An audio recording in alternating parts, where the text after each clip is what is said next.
So, imagine nyo lang na basa, na ano to, ganito to. So, ilagay siya dito. Pagkatapos, naka ganito.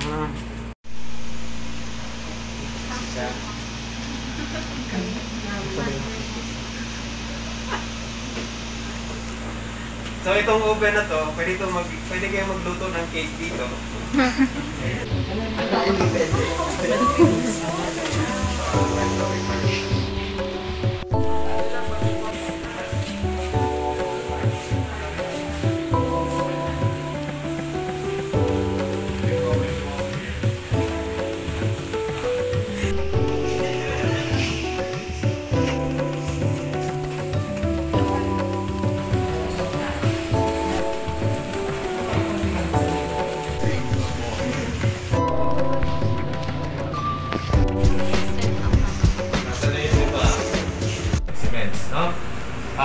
What you see here, what we're doing actually, kung mapapansin ninyo, binabalot muna namin sila ng paper. This is a Hypothymia celestis rabori subspecies for the celestial monarch.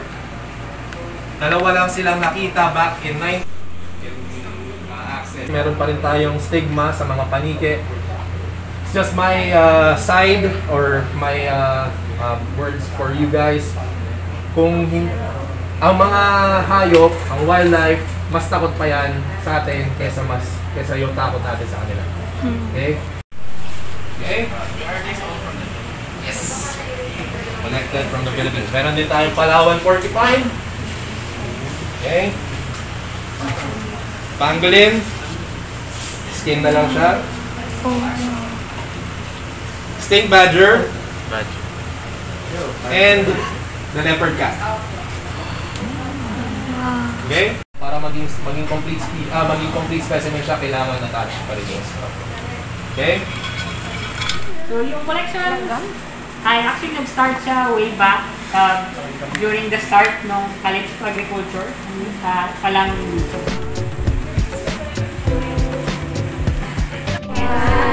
So these are from Papua New Guinea. So merong mga collaborators actually ay recently described lang sila. 2018 na sila na-describe. So, yung original na type specimen niya ay galing din sa collections. So, siya ay hindi lang bagong species. Ayan. So, pag sobrang liit na ng mga specimens, so usually may sinaslide mount na sila. So, ito, lahat ay volatile, yung mga red.